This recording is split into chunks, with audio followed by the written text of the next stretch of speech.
आखिर क्यों हुआ था भगवान शिव और भगवान विष्णु का महायुद्ध? जाने इसके पीछे की कहानी। क्या आप जानते हैं कि हिंदू धर्म के सबसे शक्तिशाली भगवान माने जाने वाले भगवान शिव और भगवान विष्णु के बीच कई बार युद्ध हुआ है। हिंदू धर्म में सृष्टि संचालन त्रिदेव करते हैं, जिसमें ब्रह्मा, विष्णु और शिव हैं। ब्रह्मा ने सृष्टि की रचना की है, भगवान विष्णु सृष्टि का पालन करते हैं और भगवान शिव सृष्टि के तथा नकारात्मकता के विनाशक हैं। लेकिन कई बार ऐसी परिस्थितियां पैदा हुई जिनके कारण भगवान विष्णु और भगवान शिव के बीच युद्ध हुआ। बता दें, देवी सती की मृत्यु के पश्चात भगवान शिव इतने आहत हुए थे कि उन्होंने संसार से अपना सारा मोह त्याग दिया और अनासक्त होकर रहने लगे। कई वर्षों तक भगवान शिव देवी सती के वियोग में इधर उधर बेसुध होकर भटकते रहे। यहाँ तक भगवान शिव को त्रिदेव के रूप में अपने कर्तव्यों का भी बोध नहीं रहा था। भगवान शिव के सृष्टि से अनासक्त होने के कारण भगवान विष्णु को त्रिमूर्ति के खंडित होने और संसार में अराजकता और नकारात्मक शक्तियों के प्रभाव का भय होने लगा था।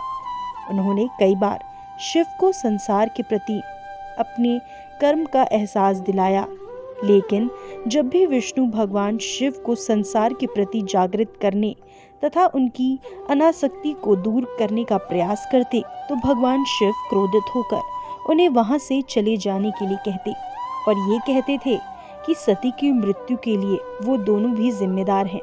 लेकिन फिर भी भगवान विष्णु को महादेव वापस लाने की एक तरकीब सूझी।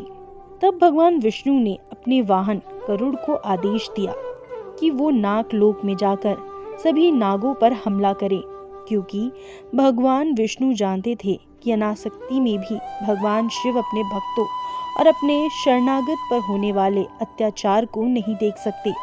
इसीलिए भगवान शिव को पशुपतिनाथ भी कहा जाता है।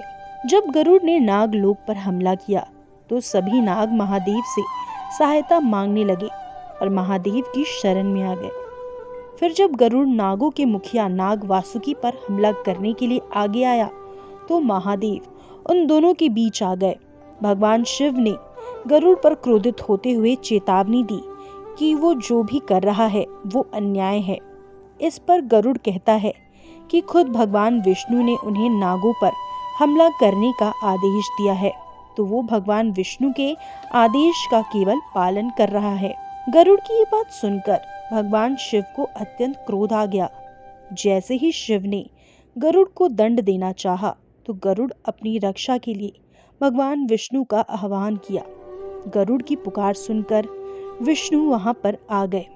भगवान विष्णु शिव को समझने को कहते हैं कि पहल नागलोक की तरफ से हुई थी और गरुड़ को नागों का संहार करने के लिए मैंने ही कहा था। लेकिन जैसे कि हम जानते हैं, भगवान शिव हमेशा न्याय करते हैं, इसीलिए उन्होंने ये कहकर इसमें गरुड़ का अपराध ज्यादा है, वो गरुड़ को मरने के लिए आगे बढ़ते हैं। तब भगवान विष्णु अपने भक्त गरुड़ की रक्षा करने के लिए महादेव के सामने आ जाते हैं। तब भगवान विष्णु और भगवान शिव के बीच महायुद्ध शुरू हो जाता है। दोनों योद्धा शिव और विष्णु इस सृष्टि के पालनकर्ता और विनाशकर्ता हैं। दोनों की शक्तियां भी एक समान होने के कारण दोनों सक्षम कहलाते हैं। इसीलिए उन दोनों के बीच चल रहे युद्ध का कोई परिणाम नहीं निकल रहा था। तब युद्ध को समाप्त करने के लिए भगवान विष्णु ने अपनी पूरी शक्ति के साथ भगवान शिव का कंठ दबा दिया।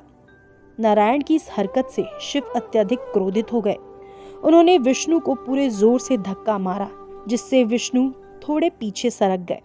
जब भगवान शिव ने क्रोधवश में अपना त्रिशूल विष्णु की तरफ छोड़ दिया, त्रिशूल बहुत वेग से विष्णु के वक्ष पर जाकर लगा।